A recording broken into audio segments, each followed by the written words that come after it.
안녕하십니까. 메신저 뉴스 김성욱입니다. 코로나 공포 속에 다른 병환으로 고생하면서 생계의 어려움까지 겹친 사람들도 많습니다. 어떻게 살아내야 할지 서울동안교회 김영주 목사님, 고양 삼성교회 김영선 목사님, 부산 애간교회 조성일 목사님을 연결합니다. 찬양팀 마커스에서 활동하는 소진영 자매라는 분이 있습니다. 25대 된 어느 날 갑자기 한기를 느껴서 병원에 갔더니 만성 골수성 백혈병이라는 진단을 받았습니다. 혈액암이죠. 청천벽력 같은 이 이야기를 들었을 때 대체 무슨 병인가? 울기도 하고 왜 내 인생 속에는 이런 것이 일어날까 원망하기도 하고 했지만 현실은 그에게서 그 병이 찾아왔다는 겁니다. 그래서 그는 항암 치료에 들어가게 되었습니다. 독한 약을 몇 알씩 먹으면서 계속 치료를 받는데 이게 제대로 치료가 되려면 자기 오빠로부터 조혈모 세포 이식을 받아야 사는데 이게 단점이 뭐냐면 임신을 못 한다는 게, 그래서 자기는 이 치료 방법을 택하지 않고 약을 먹겠다고 했다는 것입니다.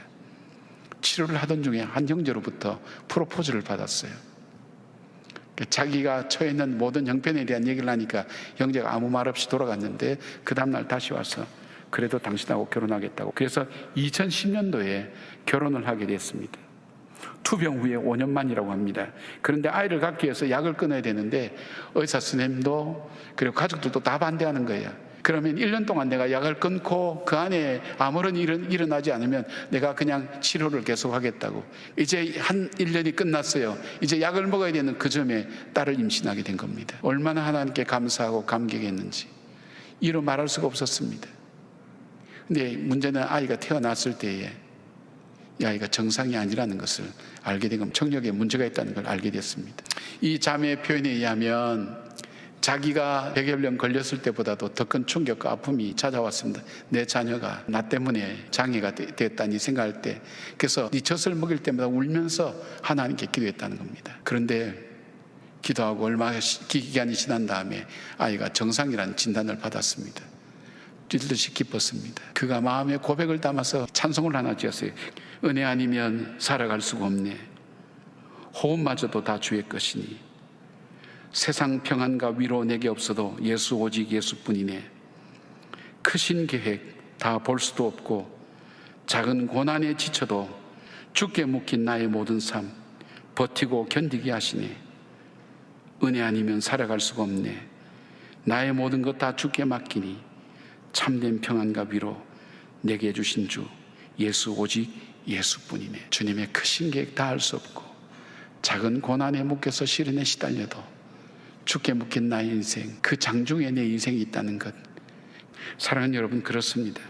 주님은 오늘도 우리를 찾아오십니다. 그리고 내 인생이 내 손에 달려있지 않고 하나님 손에 있다는 것을 깨달으면서 내가 가진 것 하나씩 내려놓고 주님께서 내게 원하시는 삶을 하나씩 따라가는 바로 그 제자들, 그것이 바로 저와 여러분들입니다. 약 250년 세월을 참고 견뎌왔던 그리스도인들이 있다면 여러분 믿을 수 있겠습니까? 그것도 한 세대가 아니라 여러 세대를 거쳐서 신약 성경 사도행전과 베드로 전서에 이들의 이야기가 기록되어 있습니다. 신앙의 박해를 피해서 고향을 떠나 척박해서 아무도 찾지 않는 황무지를 찾아 숨어들었고 그곳에서 지상에서조차도 살 수가 없어서 땅을 파고 들어가 지하에서 살았던 그리스도인들이 있습니다. 그것도 낮에는 사방을 살피면서 두려움과 긴장 속에서 밀보리 농사를 짓다가 밤이면 지하 땅굴 거처로 숨어들어가 살았던 그리스도인들이 있습니다. 단순히 사는 것이 목적이라면 신앙을 포기하면 간단해집니다. 그런데 신앙을 포기하지 않았습니다. 길고 긴 하나님의 침묵 속에 과연 하나님이 살아계시기나 할까 의심할 수밖에 없었을 것 같은데 그 모진 세월 속에서도 그들은 신앙을 포기하지 않았고 신앙을 잃지도 않았습니다. 마침내 313년 밀라노 칙령으로 신앙의 자유를 얻게 됩니다. 이들이 바로 갑바도기아의 그리스도인들입니다. 그들이 살았던 지하 유적들이, 지하 교회들이, 지하 도시들이 1968년에서야 비로소 세상에 알려졌습니다. 지금은 터키의 중부 산악지대입니다. 처음에는 동굴을 파서 교회로 주거지역으로 삼고 살았습니다. 그러나 이곳에조차도 로마의 박해가 밀려들자 땅속으로 피신하게 됩니다. 동굴교회에서 지하교회로, 동굴 생활에서 지하 생활로 바뀌게 됩니다. 벽에는 그들의 간절한 기도 내용이 적혀 있습니다. 한번 보실까요? 동굴교회입니다. 동굴교회, 자그마한 동굴교회 내부입니다. 파샤바 역시 동굴교회가 있는 지역입니다. 동굴교회가 곳곳에 있습니다.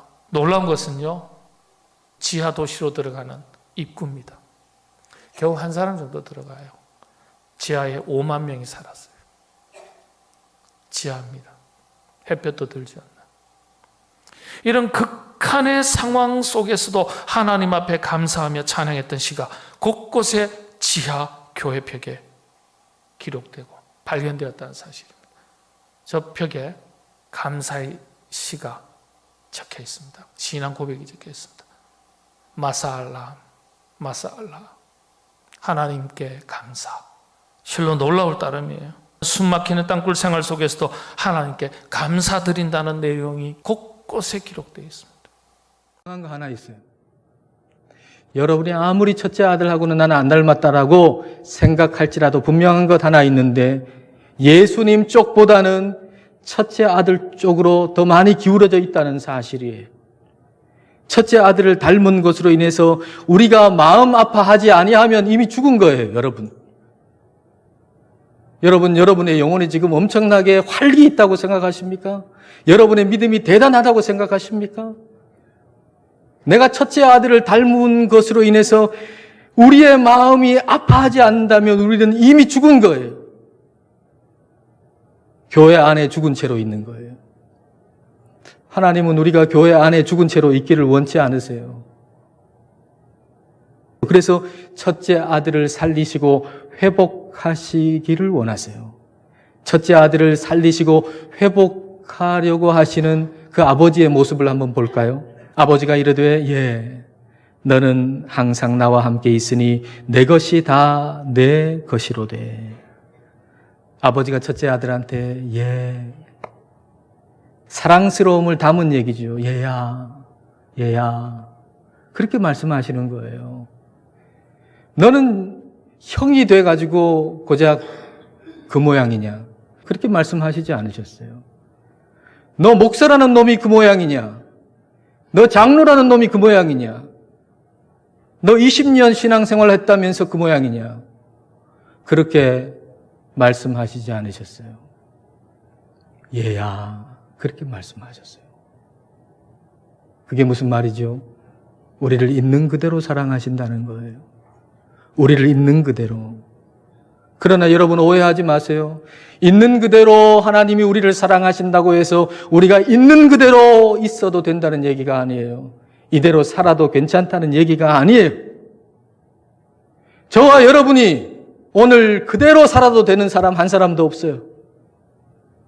하나님은 우리를 있는 그대로 사랑하시지만 그건 우리가 그대로 살아도 된다는 얘기가 아니에요. 그 사랑 때문에 변화되어야 한다는 얘기죠. 우리 힘으로 변화될 수 있는 사람 누가 있습니까? 아무도 없어요. 하나님이 우리를 사랑하셔야 그 사랑 때문에 우리는 변화될 수 있다고요. 그래서 우리 하나님은 변화되고 나서 비로소 사랑하시는 것이 아니라 있는 그대로 사랑하시는 거예요. 그 사랑 때문에 새롭게 변화되라고. 그러면 어떻게 우리는 변화되어야 할까요? 이 내 동생은 죽었다가 살아났으며 내가 잃었다가 얻었기로 우리가 즐거워하고 기뻐하는 것이 마땅하다 하니라. 아버지의 기쁨을 함께 하는 것, 이게 첫째 아들이 변화되어야 할 모습이에요. 아버지가 기뻐하실 때에 함께 그 기쁨에 참여하는 것, 이게 첫째 아들이 변화되어야 할 모습이에요. 코로나가 변이 바이러스까지 등장하면서 백신으로 한껏 부풀었던 과학에 대한 기대도 줄어들고 있습니다. 울산 호계교회 김병문 목사님, 경주 남부교회 김상전 목사님, 부산 항서교회 나지천 목사님 말씀을 들어보시겠습니다. 마게도나 지방의 데살로니가 교회는 사방으로 환난을 당하면서 밖으로는 다툼이 있었고 안으로는 두려움이 있었다고 바울은 고백하고 있습니다. 우리가 흔히 아주 지나치게 힘들면은 지긋지긋하다 그럽니다. 바로 데살로니가 교회 성도들이 당하는 환난이 단지 한 번 겪고 끝나는 것이 아니라 계속 연이은 고난과 환난이 안팎으로 반복되었다는 것입니다. 하지만 데살로니가 교회 성도들은 이것들을 잘 견디고 견뎌냈습니다. 아니, 견뎌내고 있을 뿐만 아니라 고린도 교인들 가뭄으로 인해서 어려움을 겪고 있다는 소식을 듣기가 무섭게 그들을 돕겠다고, 고린도 교인들을 돕겠다고 팔을 걷고 나섰던 것입니다. 여기에 환난을 이길 수 있는 길이 열리는 것입니다. 다른 어려움을 겪고 있는 사람을 돕기 위해 나서는 것, 이것이 나의 어려움을 잊을 수 있는 길이기도 합니다. 아니, 내 어려움을 이길 수 있는 힘이 생기고 그것이 바로 우리 믿음을 가진 사람의 신비라는 것입니다. 비록 나도 힘들고 어렵지만은 다른 어려운 사람을 도움으로써 내 어려움까지 해결되고 감사가 흘러 넘치게 되더라는 것입니다. 여러분, 호스피스 병동이나 중환자실이나 다녀온 분들은 알잖아요. 주어진 일상의 모든 것들이 얼마나 감사한지. 저도 불과 2년 전에 있었던 일들에 대해서 제가 핸드폰에 우연히 사진을 보고 깜짝 놀랐습니다. 그리고 한참 동안 하나님 앞에 회개를 하면서 감사를 하였던 적이 있습니다. 제 사진 잠깐 보여주실까요? 지금 저게 저라고 믿겨지십니까? 얼굴이 말이 아니었습니다. 그때 성도님들이 기도하고 주시고 찾아오셔서 눈물 흘리며 격려해 주신 그 사랑의 마음에 얼마나 감사한지 모릅니다. 근데 불과 2년 전인데 저도 조금 지나니까 잊어버리고 망각하고 목회자인 내가 이 정도인데 하는 마음을 가지면서 죄송하고 또 한편으로는 감사한 마음이 들었습니다. 그래서 지금 하나님께서 기회를 주셨기에 저는 그때의 환난과 어려움을 인내하면서 견뎠던 것을 되돌아보면서 순간순간 삶의 소소한 감사가 나오기도 합니다. 여러분, 육신의 질병을 인내하시면서 감사하십시오. 지금 코로나의 어려움을 인하여 인내하면서 감사하시기 바랍니다. 물질적인 어려움을 인내하면서 감사하십시오. 답답하고 실타래처럼 풀리지 않는 여러 가지 어려움을 인내하면서 감사를 해보십시오. 그러면은 하나님께서 우리 마음에 긍휼한 마음을 넣으시고 우리의 문제에 개입해 주시는 것입니다. 우리가 살아가는 이 시대를 4차 산업혁명의 시대라 말합니다. 4차 산업혁명 시대라고 하는 말을 처음 사용한 사람은 다보스 포럼이라고 하는 세계적인 경제 포럼이 있습니다. 그 포럼의 회장이었던 클라우스 슈밥이라고 하는 사람이 처음으로 사용을 했습니다. 그런 2025년을 변곡점이라 하여서 엄청난 변화가 일어나는 그 기점을 봤습니다. 그리고 2045년에는 특이점 싱귤레럴이라 그래서 이 AI가 인간을 능가하는 그런 시대가 올 것이다. 그렇게 예측을 했습니다. 그런데 슈밥이 2025년을 변곡점이라고 했지만은 전 지구적 변곡점이 지난 2020년에 이미 왔습니다.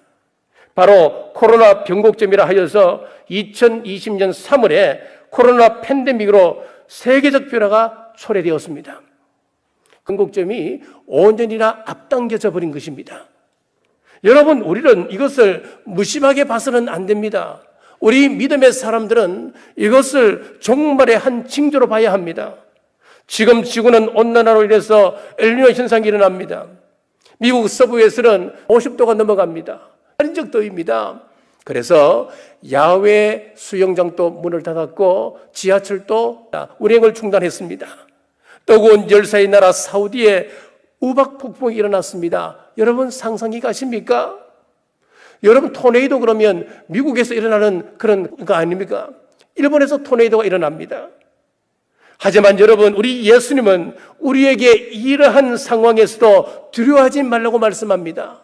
마태복음 24장 6절을 보면 난리와 난리 소문을 듣겠으나 너희는 삼가 두려워하지 말라. 사탄마귀가 우는 사자처럼 삼킬 자를 찾아 울부짖을지라도 예수님께서 우리를 보호하실 것을 믿으시고 구원의 약속의 말씀을 바라보고 감사하라 우리에게 말씀하고 있습니다.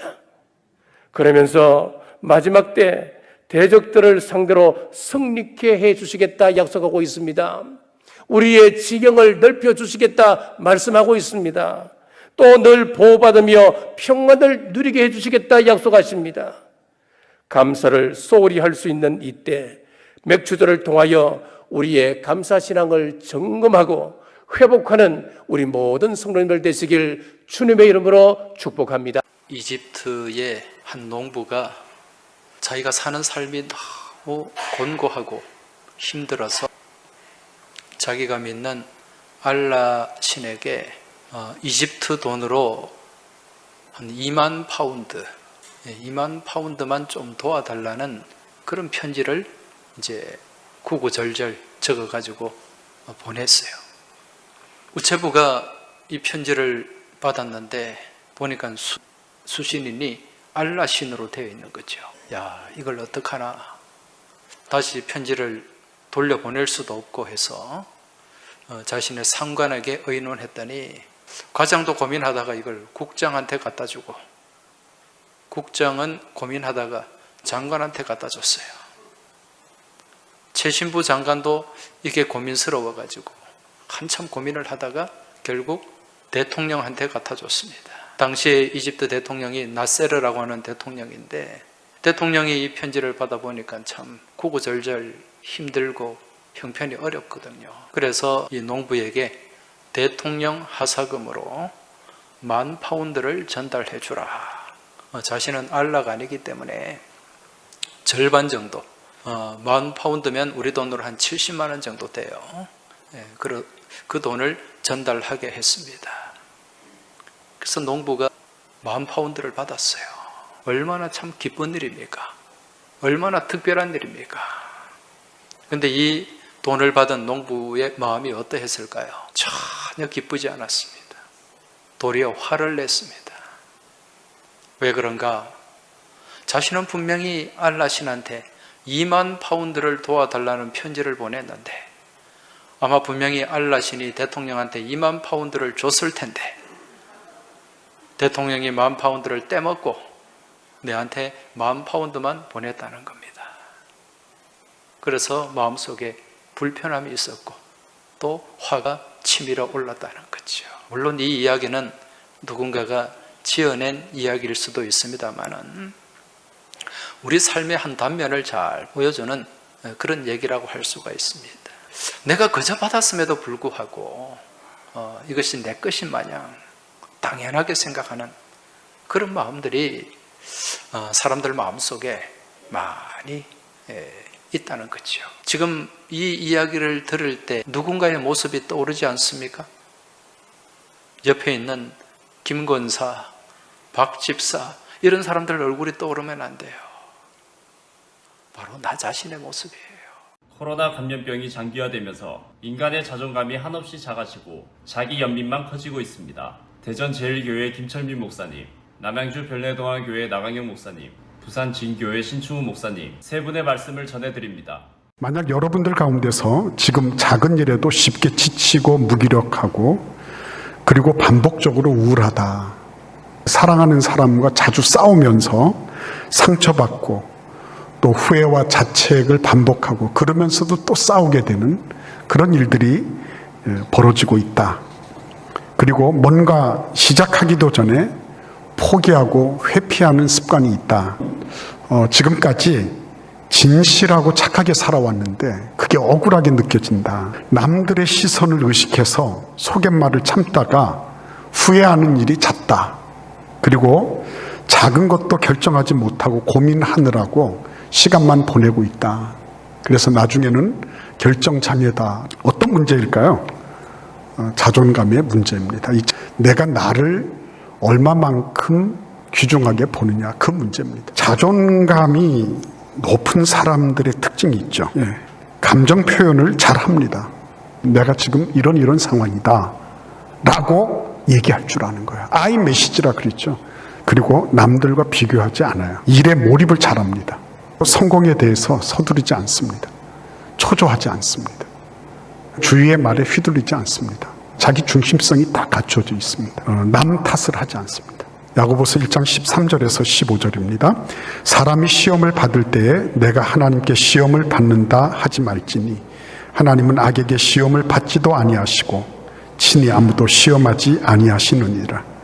오직 각 사람이 시험을 받는 것은 자기 욕심에 끌려 미혹됨이니 욕심이 잉태한 즉 죄를 낳고 죄가 장성한 즉 사망을 낳느니라. 자존감이 높으면 높을수록 책임의 한도도 커집니다. 그 관심의 폭만큼이 그분이 자유하고 자존감이 높은 영역이에요. 그래서 건강한 자존감을 가지는 것은 나도 행복해질 뿐만 아니라 다른 사람의 행복도 인정해 줄 줄 알고요. 서로 간에 아름다운 시너지를 창출하는 복된 통로가 되는 것입니다. 시험을 참는 자는 복이 있나니 이는 시련을 견디어낸 자가 주께서 자기를 사랑하는 자들에게 약속하신 생명의 면류관을 얻을 것이기 때문이다.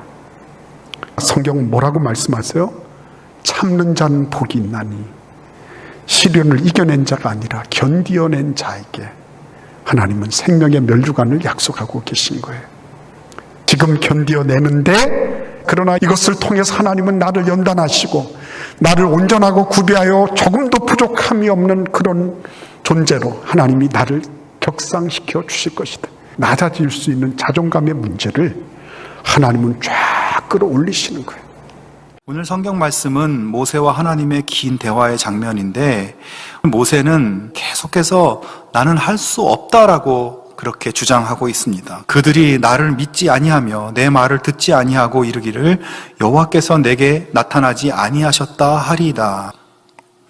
자, 하나님이 이 정도 모세에게 말씀하시고 또 직접 이렇게 표적을 보여주셨으면 하나님을 의지하고 하나님을 신뢰하고 말씀대로 순종하고 그렇게 가야 되잖아요. 또 다른 핑계를 댑니다. 저는 말을 잘 못하는데요.